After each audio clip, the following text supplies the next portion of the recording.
Again, we don't really want Canada to make cars for us, to put it bluntly. We want to make our own cars, and we're now equipped to do that. They took a lot of our car business. Mexico, too, took a lot of our car business. We want to make the cars here. I'm running this country. I'm not running Canada. No more cars from Canada.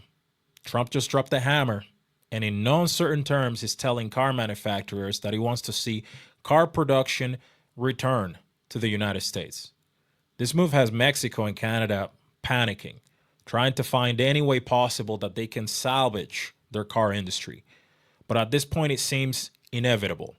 Car makers continue closing factories in Canada and heading south. Let's dive in.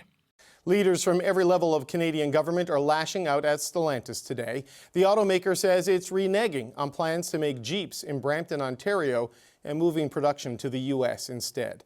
The blame is falling squarely on U.S. President Donald Trump and his tariffs.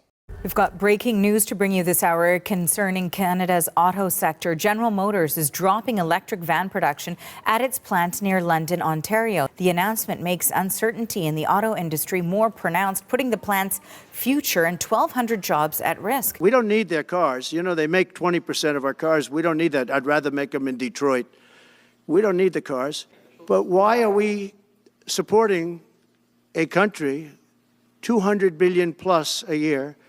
Our military is at their disposal. All of these other things, they should be a state. Canada wouldn't be able to function if we didn't take their 20% of our car market. You know, they send us hundreds of thousands of cars. They make a lot of money with that. They send us a lot of other things that we don't need. We don't need their cars.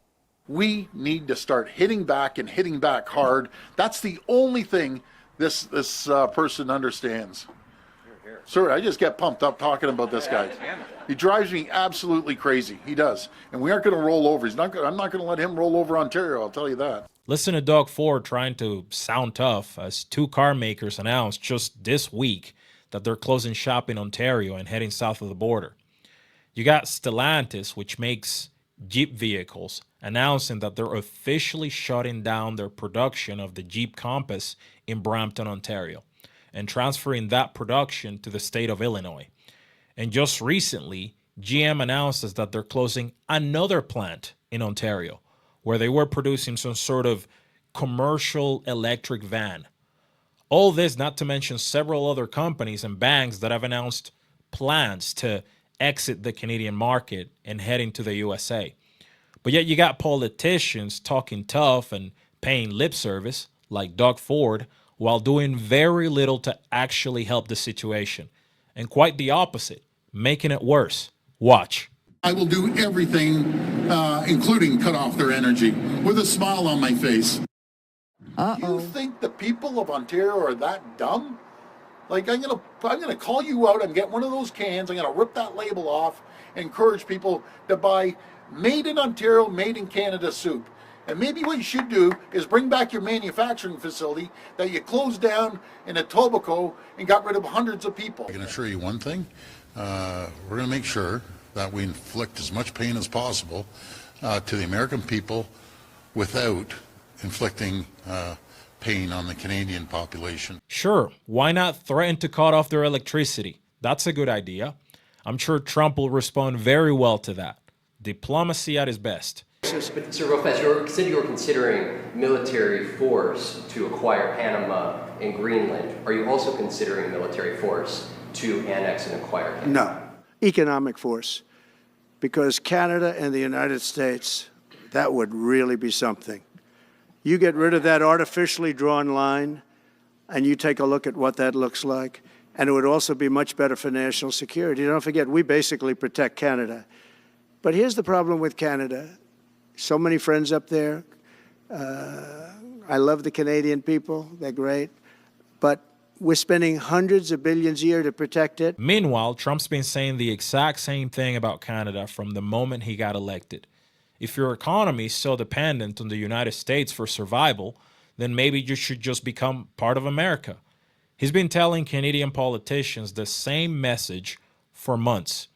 If you truly want free trade, then open your market. The president understands that we need to open the markets. Canada is not open to us. They need to open their market. Unless they're willing to open their market, they're going to pay a tariff. Let's have real free trade where there's no tariffs on your side or our side. But there's an issue. Canada is very protectionist. While the government complains that Trump policies are protectionist, they do the exact same thing here, tariffing American exports into Canada as high as 300 to 400%, especially when it comes to dairy, all to protect the Quebec dairy cartel. We attack livelihoods of people of Ontario and Canadians. We're going to use every tool in our toolbox to defend Ontarians and Canadians across the border. Trump responded to Ford's threat today, saying this. Well, that's okay if he does that. That's fine. But the United States is subsidizing Canada. It's truly a subsidy, and we shouldn't have to do that. The president started this fight. So if I'm hearing you, you're saying you're going to run attack ads, basically, against what he's doing in the States. Well, I wouldn't call them attack ads. I'm going to call them information ads. Okay. And they're going to inform the great people of the United States, you know, how it could be, and having two great nations, and how it might be if these tariffs continue to go through. As far as I'm concerned, it's unacceptable. You'll see some of the presidents that were the most successful were believers in tariffs. And I even see foreign countries now that we are doing very well with taking ads. Don't go with tariffs. They're taking ads. I saw an ad last night from Canada. If I was Canada, I'd take that same ad also. But they're actually on television taking ads. Again, to me, it seems like these people either don't know what the hell they're doing or their goal is for this trade war to continue indefinitely. What kind of negotiating tactic involves buying attack ads against the person you're trying to negotiate with? Especially if that person you're dealing with is Donald Trump. In what world is that a good idea? I'm not a politician, and even I know that. And then you have Mark Carney taking a page from Trudeau's book where he's all nice to Trump's face and then gets all gossipy when he returns to Canada, talking smack about Trump. Do these people not realize that Trump watches this stuff? I can't control Donald Trump, I gotta tell you. Actually, I can't let him think I'm controlling him is maybe a better way to do it. Have you have a video of Prime Minister Trudeau talking about you last night? Well, he's two-faced.